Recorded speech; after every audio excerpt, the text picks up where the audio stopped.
মামলা যাদের সাজা হয়েছিল, তারপরে বিস্ফোরক মামলার জন্য কিন্তু অনেক দিন তাদের সাজা ভোগ হওয়ার পরেও কিন্তু জেলে ছিল।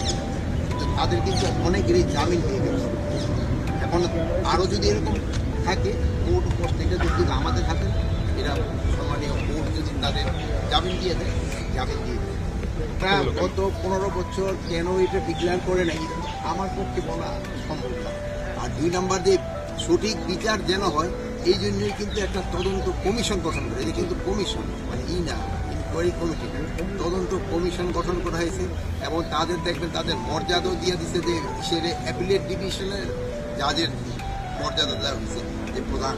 আর অন্যান্যদের কিন্তু হাইকোর্টের জাজদেরও মর্যাদা তাদের দেওয়া হয়েছে এগুলি করার জন্য। এই জন্য একটা যেন সঠিক ই হয়,